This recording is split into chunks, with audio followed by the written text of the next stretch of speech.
DJ Moore doesn't look like a traditional number one wide receiver, but he plays like a number one receiver, and that's the impact he's going to have on Justin Fields and the Chicago Bears offense. You are Locked On Bears, your daily Chicago Bears podcast. Part of the Locked On Podcast Network, your team every day.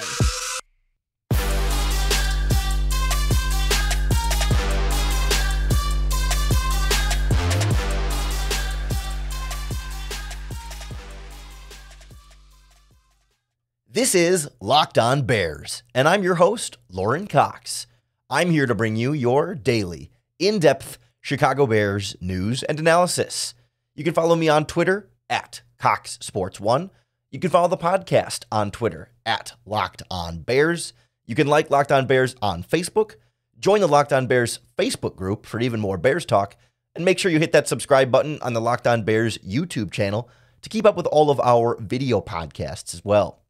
Thanks for making Locked On Bears your first listen today. We're part of the Locked On Podcast Network, your team every day.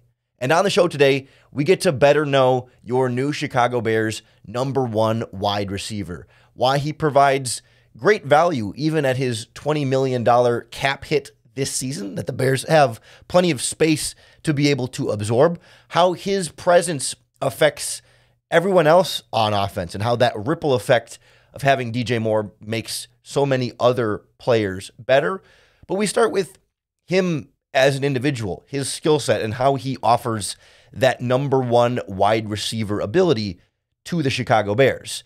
It doesn't take long watching DJ Moore's tape to see the kind of instant impact a player like this can have, because he's not built up like you might think of a traditional number one wide receiver.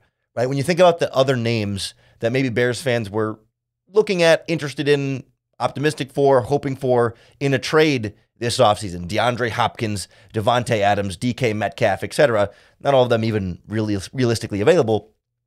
Those are guys that you fit the mold you think of as a number one wide receiver, right? 6'2", 3'4", 215 plus pounds, long, tall, strong, physical, outside, vertical guys who win downfield.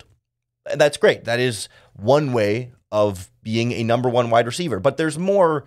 It's not just the physical tools, right? It's not just the size and speed that makes someone a number one wide receiver. It's their ability to make plays, their ability to get open, their ability to score for their team, their ability to just go above and beyond in moving the ball for their offense when it's thrown their way. And that's what makes DJ Moore a number one wide receiver, because of the level and consistency he's able to produce and the playmaking ability he does have, despite not being built in quite that traditional style of mold. I mean, he's 6 foot generously, I think. A little over 200 pounds, 210, I think is about where he's listed.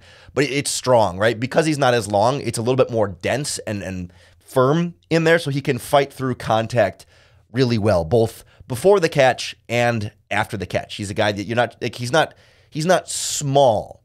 He's just not huge, right? So you're not just going to like press him and shut him down that way at the line of scrimmage. Certainly, okay, there will be times when press can be effective, just like for any wide receiver. But right, that doesn't make it some big weakness he has because he's quote unquote only 6 foot, 210 pounds, right? He is a physical wide receiver with some good mass on his frame.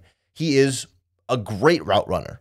That's part of what makes him so special, is his ability to get open and really kind of do the little things, right? To be able to take the perfect angles, to be able to hide a little bit more of where you're going to go, not give away your route before you actually turn. Some receivers will start to like lean the direction that they're about to turn, so the defensive back can maybe pick up on little things that the receiver might be doing to jump his route or to know how to cover him more effectively. Like Moore is refined in that way. He's great at kind of varying his speed in the route so that he can create separation when he needs to, right? You go maybe 3/4 speed at some part, and then when you turn and go on your break, you speed up and you get faster later in your route. And maybe defensive back didn't realize how fast he needed to run to stay with you, and you start pulling away a little bit more, right? It's the little things there before the catch that really make him so special. And he's a guy that as a result of that ability, he can play the outside wide receiver position, that number one role. You can kick him inside in the slot. You can hand it off to him on jet sweeps. He's got good enough speed. He's got, just all sorts of versatility that you can kind of use him all over. You can make plays in the screen game as well because he is also good with the ball in his hands. He knows how to make guys miss. He's got pretty good missed tackle force numbers over the course of his career. He's actually has a surprisingly decent contested catch rate as well over the course of his career, despite not being the long 6'4" jump ball wide receiver. So it has a pretty reasonable, drop rate is pretty normal, and everyone drops a couple of passes here and there, but his are good. Good downfield receiving numbers. His average depth of target this year was a career high 14 yards beyond the line of scrimmage. They were trying to get the ball to him a little bit more vertically this year, and I think the lack of consistency at quarterback and the otherwise lack of talent on the Carolina Panthers looks to me like the biggest explanation for DJ Moore's slight dip in production. He was pretty well a 1,200 yard receiver for 3 years in a row. This year had 888 yards, had fewer targets than he had in any of the last 4 seasons as well, and fewer catches. So I think part of that is offensive opportunity more than like his own individual ability somehow being, noticeably worse. He wasn't he wasn't dropping more passes this year. He wasn't catching. He actually caught a career high percentage of contested catches because he had more contested targets too as a percentage of his targets. So he just wasn't getting as good of balls from the quarterback. And that's why I think you saw some of the production drop down a little bit there for him, and why I think it's pretty reasonable to expect things to return to normal in Chicago as he comes into a Bears offense that has a lot to prove, and that Justin Fields needs to continue to progress here. Certainly was not a productive passing offense this year, but DJ Moore is a part then of this growth. I don't think we should sit here and say, okay, DJ Moore needs to hit X number of receiving yards for this to be a good trade or a good deal for the Chicago Bears. To me, it's not about the actual number of the production.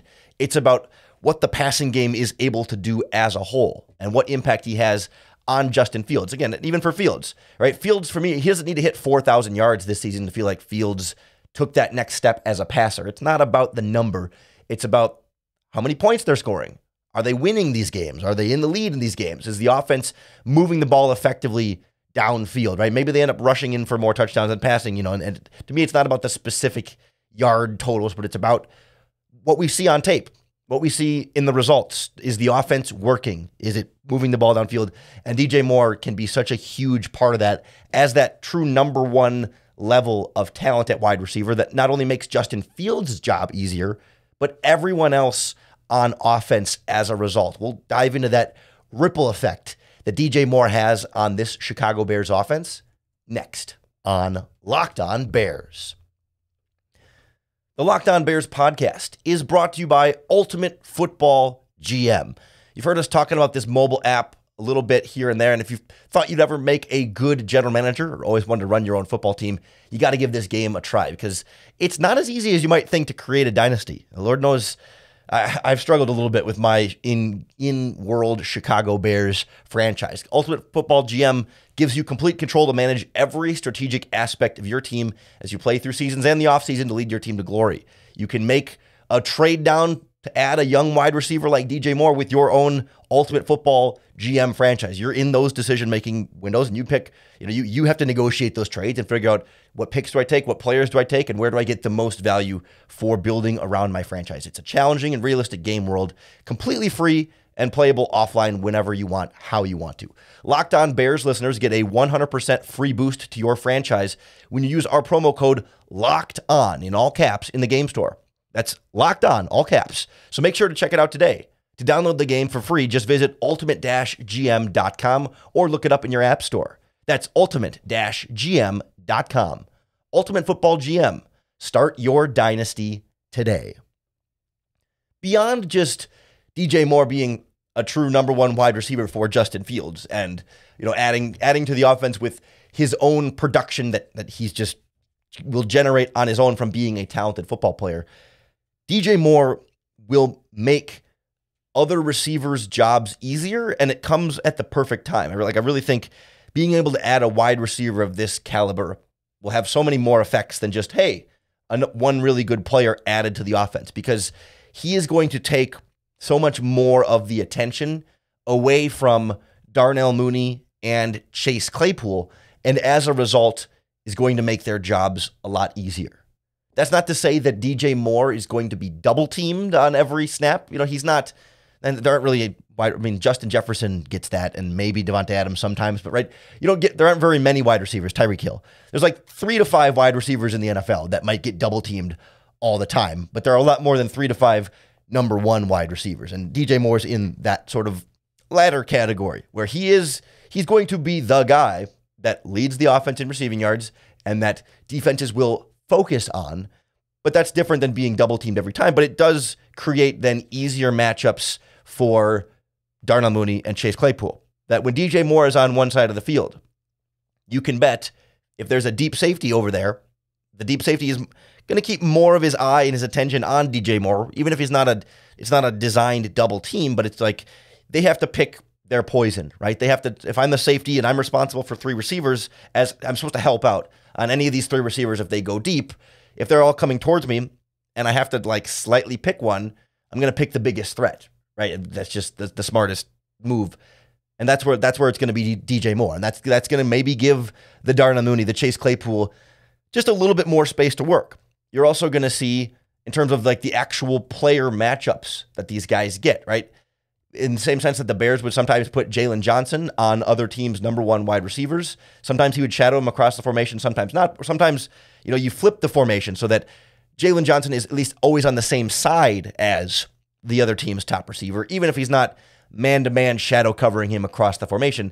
That's the type of attention DJ Moore can get. That when your receivers on the field are Moore, Mooney, and Claypool in a 3 wide receiver set, either Claypool or Mooney is going to be against their number 3 cornerback. Their worst cornerback is going to be against one of those 2 guys. And you feel like those 2 guys have enough talent to be able to go up and beat a number 3 cornerback. That even, it's not even about having 2 guys, but being able to get that better matchup with that 3rd guy and also being able to move those guys around. That Mooney can be in the slot, that Moore could be in the slot. Claypool's not as much of a slot guy per se, but he can line up there. All 3 of those guys are receivers who can do a lot with the ball in their hands. You can get them in motion and hand it off on it or toss it on a jet sweep. There's so many different ways you can utilize all of these pieces across the offense. And I can't help but look at this upcoming year being a contract year for Chase Claypool and Darnell Mooney, and this being a great opportunity for them to really thrive in that less focused role, right? To not have to be the guy. Like last year, the Bears didn't really have much for passing targets besides those 2, and even those 2 weren't always healthy at all points of the season. Sometimes it was just one of them, and Cole Kmet, and Equanimeous St. Brown. Of course, the attention was going to be on Claypool and Mooney whenever they were on the field. But now they can be their best selves here and be as productive and efficient as they possibly can with a little bit of an easier matchup and a little bit of an easier time. Now, could that mean they perform really well and end up getting bigger contracts than they would have otherwise? Maybe. It could also mean that DJ Moore is going to get 115 targets and 1,000 yards, and there might not be enough targets and catches and yards for Mooney to have 1,000 yards or for Claypool to have 1,000 yards. That, they may be in the 5, 6, 7, 8, 900 range, depending on which one, how healthy they are, and, a lot of different factors that go into that. And could that then, in kind of a weird way, keep their price tag down? Like you're getting the most efficient best of Mooney that you can get, but because it doesn't result in huge volume because they are secondary or tertiary in the passing options there, does that keep the production down a little bit? And at this, like simultaneously, give you confidence in their ability as a receiver because they're showing their ability to produce with easier matchups, but as a key piece in this offense, while also capping their production and keeping their price tag down at the same time as having that higher confidence in them. And of course, throw Cole Kmet into this equation as well. If Moore's on the outside taking more of that attention, those linebackers in underneath zones might be skirting a little bit more towards the outside, leaving more space in the middle of the field for Cole Kmet. It's just as much in this equation. Any of the pass catchers should have an easier time with DJ Moore on the field. And that's where it goes so much farther beyond just Justin Fields having a go-to guy that he can rely on in 3rd down situations or in any key passing situations. The guy that is going to be open when you just need a play, need a ball. Where can I go with it? Where can I trust my man to go get this ball? That's the kind of skill set DJ Moore can provide for Justin Fields, and he can have the gravity to provide more space for the other pass catchers on the offense, the other 3 of which are all in the market for new contracts or entering their final season of their contracts. We heard Cole Kmet tell NBC Sports Chicago, I believe, just last week that he has been in talks with the Bears on a contract extension. He said it's probably not going to happen right now during free agency and the draft, but like over the summer is kind of when he's expecting something to happen that way. Mooney's probably in for something similar, that those could both be done by week 1. Chase Claypool, probably not.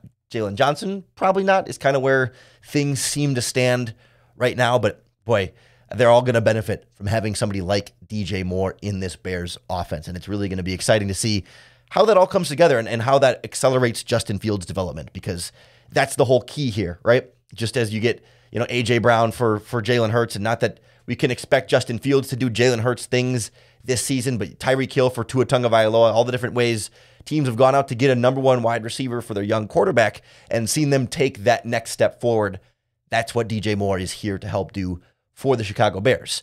And he comes on a contract that's really fits well for the Chicago Bears right now, and certainly for the future, that I think is an underrated aspect of this trade. It really feels to me like you're getting a little bit of a steal here with DJ Moore in addition to all the draft picks. So we'll look at how the numbers work here and why you should be excited about the contract DJ Moore is on and the financial flexibility it provides your Chicago Bears. Next on Locked On Bears.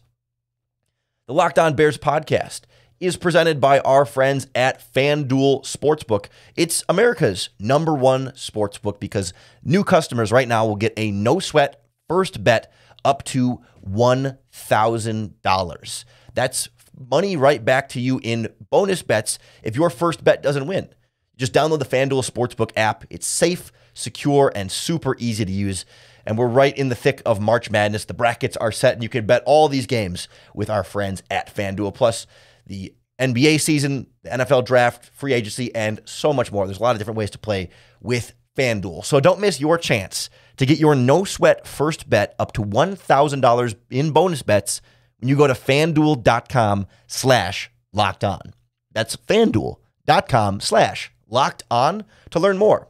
Make every moment more with FanDuel, an official sports betting partner of the NFL and NBA.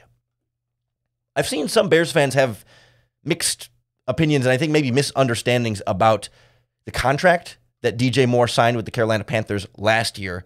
And I really look at it as an asset in this deal, that it is an important part of what made DJ Moore an attractive option as a trade candidate, especially compared to some of the other trading wide receivers out there. But let's make sure we're kind of on the same page here with where the numbers are and why it's good for the Bears. So this year, DJ Moore has a salary cap hit of $20.165 million, which I believe is in the top 10 among wide receivers. And I'm not here necessarily to do let's power rank every wide receiver and does he deserve to be the 10th paid wide receiver right now. It's 1, 2, 3, 4, 5, 6, 7, 8, 9. Yeah, exactly the 10th highest paid wide receiver. That was a guess by me just eyeballing it, and I'm really good at eyeballing contract tables. But he's just behind Terry McLaurin and Deebo Samuel and DK Metcalf, just ahead of Keenan Allen, Mike Williams, Amari Cooper, and Chris Godwin. That feels fine to me as far as a value for this season. He's a top 10-ish wide receiver in that way, and that's not even really a good way to evaluate, because that's like the per year average on the contract right now with that $20 million cap hit. But next year, his cap number is $16 million. And in 2025, his cap hit is $16 million. I mean, that's the kind of money that you're seeing like Hunter Renfrow has right now. Allen Robinson, Cortland Sutton is at $15 million, I believe. It's a really, really good rate for a wide receiver, because we are about to see the wide receiver contracts really start to skew a bit more, that they've slowly been kind of getting crazy and a little bit, dare I say, out of hand. I mean, we saw last year Christian Kirk kind of blew up the market a little bit there, but man, we're starting to see some projections here that guys on the free agent market now are going to start getting contracts this year that might be pushing where DJ Moore's contract is for wide receivers that are significantly not as good as DJ Moore. Like Juju Smith-Schuster on the free agent market has been a 1,000-yard receiver before, but has not been as consistently productive, and I don't think has as well-rounded of a skill set as DJ Moore. And he's a guy who's going to be getting 16-plus $17, $18 million. I mean, Christian Kirk last year was 4 years, $72 million, $18 million a year at age 25. Christian Kirk will be making more money than DJ Moore next year. Like, not this season, but the following season. And that's such great value for DJ Moore. Juju Smith-Schuster likely to be making more money than DJ Moore next year. Jacoby Myers could be in that like 12, 15, $16 million range. Alan Lazard in the same sort of like 12, 13, 14, $15 million a year type contract for guys that are not even 1,000-yard receivers. I mean, sure, maybe these are guys who could continue to improve in their careers and, keep ascending and maybe get to that point. But you're paying the top dollar now for that future production as opposed to DJ Moore, who's going to be on a really low, affordable wide receiver contract for the rest of his current contract till he's 28. And the Bears are really in a great spot financially as a result, because right now they can absorb the $20 million cap hit this year. He's currently the Bears' highest paid player, although as this podcast comes out on the day of free agent tampering, I'm guessing that, dare I put out a prediction that might be proven wrong? Dare I say, as you listen to this, Mike McGlinchey's contract with the Chicago Bears might be pushing that number? Well, the first year cap hit on whatever contract they give their free agents won't be a full $20 million, right? That's kind of rare that the cap hit in the first year is going to be the full value of that year's salary. It's not that year's sort of like the per year average. So probably won't be, he will probably be the Bears' most expensive player this season. And that's fine, because the next 2 years are going to be so much more affordable. And even at this rate, right, $20 million this year for DJ Moore is a good value. So $16 million the next 2 years is a great value. And really, there's not much guaranteed money left after this year. This contract right now, this for 2023, fully guaranteed. Of course, like you wouldn't cut DJ Moore for any reason. But if something happens for some reason in the next couple of years, the Bears are insured. Next year, they can cut DJ Moore and save 15 of the $16 million. And the year after that, I think there's a roster bonus, but otherwise they can cut him and save $15 million and have $1 million in dead cap. Like, they are, as much as like he's both really affordable and really financially flexible. They're not locked into him for 3 guaranteed years that they can't get out of no matter what. All of that's like a worst case scenario, prepare for disaster type thing. But it's nice to know in the back of your head that if for some reason, the production DJ Moore had this past season was him losing a step for some reason. I mean, there's not really a good explicable hypothetical here as to what would explain it. But like, say he never gets back to being a 1,000-yard guy and eventually for some reason it's just a big disappointment for whatever reason. After this year, the Bears can cut him at any time, save all that money, and not have to really have him owe anything in the long term. So like, it's a great flexible contract. It's a good value this year, and it's a great value in future years. And he's only 25 years old, about to turn 26 at a really, really good price. I mean, this is exactly what you look for in a wide receiver, comparatively to like, Devontae Adams, who is owed, I think, about $44 million a couple years from now at the end of his contract. His contract's cheaper right now. He's getting $15 million this year, so he'll make less this year than DJ Moore. But next year goes to $25 million, then $44 million, and then $44 million after that, with a good $7 or $8 million a year guaranteed in that money. And I guess it sort of builds up. So he's not really cuttable until at least 2024, and really more like 2025 or 2026. You are absolutely locked into that contract. Or DeAndre Hopkins wants a new contract already and isn't happy despite getting $30 million this year and $25 million the next year. So 2023 and 2024. Like, maybe by the time we get 2 years into DJ Moore's deal, he's going to want another contract. And that's okay. That's part of the process here. But you're getting at least 2, if not 3 full cost-controlled, high-value years. And you can decide at that point whether you want to pay him a big contract from there or let him go and have gotten 3 good years and all of the draft picks that you got from the number 1 overall pick, right? He almost feels a little bit like a bonus in that sense, because you still got a new second-round pick this year, a first-round pick next year, and a second-round pick the year after that. Maybe you didn't get that third first-round pick, and that's what you kind of gave up to get DJ Moore. But even if you only keep him for 3 years and let someone else overpay him at another time, like, I still think that's a great return on investment and a great value for the Chicago Bears. So I just can't see any reason but to be excited for DJ Moore and why he's a great fit, a great skill set fit, great for the other receivers on this team, great for Justin Fields, and great financially for Ryan Poles and the salary cap space moving forward. I know free agency is going to be right in a frenzy now as this podcast is coming out. It's kind of the danger here of like, okay, podcast comes out Monday morning. negotiations for free agents start at 11 a.m. Central Time, so they may already be starting by the time you're listening to this podcast. But you can be sure, whatever the Bears do on the first day of free agency, we're going to break it down for you on tomorrow's podcast, Tuesday. So make sure you come back to Locked On Bears, hit that subscribe button to keep up with all of our daily, in-depth Chicago Bears news and analysis. Thanks for making the Locked On Bears podcast your first listen today.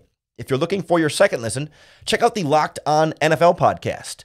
I was one of the guests on today's Locked On NFL podcast talking about the trade down and looking ahead to free agency. So if you want more Bears talk on the Locked On Podcast Network, Locked On NFL is here for you, your team every day. And for Locked On NFL, it's your league every day, looking at the league from a league-wide perspective. Plenty of great Locked On podcasts for you to go check out. But make sure you come back tomorrow for another episode of Locked On Bears and another opportunity to bear down.